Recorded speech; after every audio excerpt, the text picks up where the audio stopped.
صلی اللہ علی محمد۔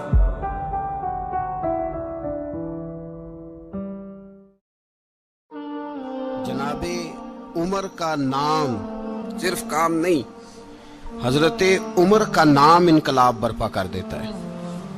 حضرت عمر کا نام کفر کے ایوانوں میں جبر، ظلم، شرک کی وادیوں میں جب حضرت عمر کا نام بھی لیا جائے تو بے ایمان کانپنا شروع ہو جاتے۔ حضرت عمر فاروق رضی اللہ تعالی عنہ، حضرت عمر معمولی شخص نہیں، معمولی آدمی نہیں۔ کچھ لوگ صدیوں کے بعد پیدا ہوتے ہیں اور کچھ لوگ ایسے ہوتے ہیں جو ایک ہی بار پیدا ہوتے ہیں، ان جیسا دوسرا پیدا ہوتا ہی نہیں، دوسرا ان طرح کا پیدا ہوتا ہی۔ حضرت عمر رضی اللہ تعالیٰ عنہ جیسی شخصیات پیدا ہی نہیں ہوتی دوبارہ۔ سارے صحابہ در رسالت مآب پہ خود آئے۔ یہ وہ عظیم شخص ہے جسے اللہ کے محبوب نے اللہ سے مانگ کے لیا، کہا اے اللہ یہ مجھے دے دے، اللہ سے مانگ کے لیا ہے۔ اس لیے صوفیاء کہتے ہیں کچھ مرید ہوتے ہیں، کچھ مراد ہوتے ہیں، کچھ مرید ہوتے ہیں، کچھ مراد ہوتے ہیں۔ مرید وہ ہوتا ہے جو چل کے آتا ہے، آ کے مرید ہوتا ہے۔ مراد وہ ہوتا ہے جسے کہا جاتا ہے کہ یہ کبھی میرا بن جائے نا، یہ کبھی آ جائے نا، میرا بن جائے، اس کو مراد کہتے ہیں۔ حضرت عمر مصطفیٰ کریم کی مراد ہیں، حضور کی مراد ہے۔ اللہم اعز الاسلام بے اسلام عمر ابن خطاب، اے اللہ اسلام کو عزت دے دے، میرے عمر کو کلمہ پڑھنے کی توفیق عطا فرما دے۔ اور کیسے دعا مانگی؟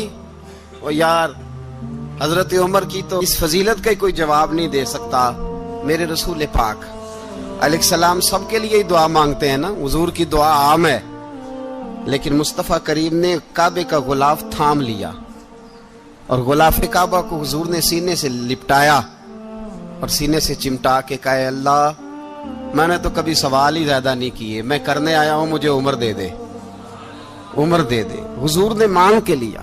اور پھر جب جس کو حضور مانگے اللہ سے کہ حضرت عمر رضی اللہ تعالیٰ عنہ کا آج یوم شہادت ہے، میرا تو دل کرتا تھا کہ فجر سے باتیں شروع ہوں اور سارا دن ہی عمر کی باتیں ہوتی رہیں، سارا دن جناب عمر کی باتیں، سارا دن، اس لیے کہ ذکر جناب عمر کا ہوگا پر راضی اللہ کے رسول ہوں گے صلی اللہ، تو جاگ کے بیٹھے، خوش ہو کے بیٹھے۔ ہمارے ہاں منایا ہی نہیں جاتا، بابے اللہ کی تا ساون بھادروں اسو کتا تے منڈے جنوری فروری، تو اسلامی سال بھی گیا اور وہ تاریخیں بھی ساری گئیں۔ یکم محرم امت مسلمہ کے لیے بہت بڑا دن ہے، بہت بڑا دن، یہ شہادت ہے حضرت عمر فاروق کی رضی اللہ تعالی عنہ۔ یہاں چھوٹی چھوٹی باتوں پہ گورنمنٹ چھٹی کرتی پھرتی ہے، چھوٹی چھوٹی باتوں، الیکشن ہو گیا تو چھٹی، فلاں جگہ پہ تھوڑا سا کسی نے خبر دے دی کہ کوئی پریشانی ہے تو چھٹی، فلاں جگہ یہ ہو گیا تو چھٹی، یہاں تک کہ فلاں وزیر صاحب فلاں علاقے میں آئیں گے تو سارے علاقے کو چھٹی۔ اور اب تو اس سے بڑا حال ہونے لگا ہے، اگر جن لوگوں کی سندھ میں حکومت ہے ان کے لیڈر کا دن آیا تو اس دن چھٹی، اور جن کی پنجاب میں حکومت ہے ان کا دن آیا تو چھٹی۔ ہمارا مطالبہ ہے حکومت پاکستان سے، اگر سر اٹھا کے جینا چاہتے ہو تو یکم محرم کو چھٹی کیا کرو، اگر سر اٹھا کے جینا چاہتے ہو تو یکم محرم کو چھٹی کرو جناب عمر کے دن، اور ملت کے جوانوں کو بتاؤ کہ اگر عزت کی زندگی جینا چاہتے ہو تو اس طرح جیو جس طرح فاروق اعظم جی کے گئے ہیں، عزت اور وقار کی زندگی۔ جمہوریت حضرت عمر سے سیکھنی پڑے گی، حکومت کرنے کے طریقے حضرت عمر سے، رعایا کو سیکھنا پڑے گا کہ امیر کس طرح بنایا جاتا ہے اور امیر کس طرح کے ہوتے ہیں۔ یہاں لوگ ہمیں یورپ کی مثالیں دیتے ہیں، لوگ یہاں ہمیں آ کر کے امریکہ کی مثالیں، انہیں کیا پتا حکومت کیا ہوتی ہے؟ وہ کہتے ہیں جی وہ سائیکل پہ جاتا ہے ان کا حکمران۔ میں نے کہا وہ سائیکل پہ جاتا ہے؟ میرے عمر فاروق مدینے سے مکے گئے تھے تو پیدل ہی حج کرنے چلے گئے، پیدل ہی۔ اور جناب عمر فاروق رضی اللہ تعالیٰ عنہ عید کی نماز پڑھانے گئے، عید کی نماز عید کی نماز عمر خطبہ عید دینے گئے، اور اس زمانے میں کون سا غریب ہے جو ننگے پاؤں جاتا ہو؟ کون سا غریب ہے جو مسجد ننگے پاؤں جاتا ہو؟ لوگوں نے تو 3 قسم کی چپلیں رکھی ہوئی ہیں، ایک مسجد جانے کی علیحدہ ہے، گھر پہننے کی علیحدہ ہے، شادی بیاہ پہ جانے کی چپل علیحدہ ہے۔ حضرت عمر فاروق رضی اللہ تعالیٰ عنہ نکلے عید کا خطبہ دینے کے لیے، تو بیوی سے کہنے لگے جوتا، اس نے کہا صاحب اتنی دفعہ ٹوٹا ہے اب گانٹھا نہیں جا سکتا، اتنی دفعہ ٹوٹا ہے کہ اب دوبارہ پیمند نہیں لگ سکتے۔ تو حضرت عمر کہنے لگے چل کوئی حرج نہیں، بغیر جوتے کے ننگے پیر ہی چلتے ہیں، کوئی حرج نہیں۔ تو کہنے لگے لوگ کیا کہیں گے؟ فرمایا چپ کر، لوگ جس دن عمر نے یہ دیکھ لیا نا لوگ اس کے بارے میں کیا کہتے ہیں، اس دن عمر نہیں رہے گا۔ تو کہا پھر آپ کا نظریہ کیا ہے؟ فرمایا میرا نظریہ یہ ہے کہ رب رسول میرے بارے میں کیا کہتے ہیں، لوگوں کا کیا ہے؟ لوگ کل کسی کے بارے میں کچھ کہتے ہیں اور پرسوں کچھ کہتے ہیں، میرا نظریہ یہ ہے کہ رب رسول میرے بارے میں ننگے پیر عمر جا رہے ہیں۔ کون جی؟ میں بڑا ماڑا۔ اچھا جناب، کیا غربت ہے؟ 10 قسم کے جوڑے لٹکے ہوئے ہیں کمرے میں، اور پہننے کی فرصت نہیں، سویرے کیا پہننا ہے شام کیا پہننا ہے، 15 سوٹ کٹھے استری ہو کے لانڈری والا بھیج رہا ہے، اور تو غریب ہے، تو بہت بڑا غریب ہے۔ اس لیے کہ غربت پیسوں کی وجہ سے نہیں ہوتی، غربت تو دل کی ہوتی ہے۔ تو واقعی بڑا غریب ہے اور تو غریب ہی رہے گا۔ امیر تو عمر فاروق تھے جو ننگے پاؤں چلے گئے عید کی نماز پڑھانے، تو رستے میں جو ملا کہنے لگا عمر جوتا تو پہن لو۔ فرمایا تمہیں عمر کا جوتا نہ پہننے کا نقص تو نظر آیا ہے، کوئی حرج نہیں، اگر عمر کو کبھی بتانا ہوا تو وہ والا نقص بتانا جو عمر کی سیرت میں پیدا ہو، کردار میں پیدا ہو، وہ والا نقص بتانا، یہ چھوڑو جوتے آتے جاتے رہتے۔ ننگے پاؤں گئے، پاؤں دھوئے، نماز پڑھائی، لوٹ آئے۔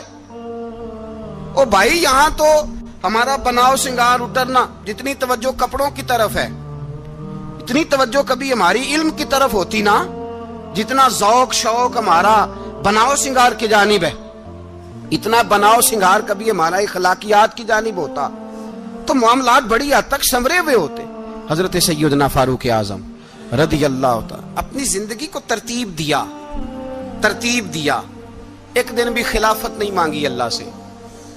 حضرت عوف بن مالک اشجعی ایک صحابی ہیں، حضرت عوف بن مالک رضی اللہ تعالیٰ عنہ فرماتے ہیں کہ جناب ابو بکر صدیق کا زمانہ تھا تو میں نے خواب دیکھا،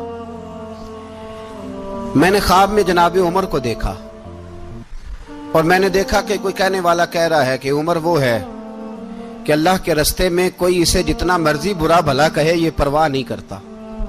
کس کے رستے میں؟ بولے سارے۔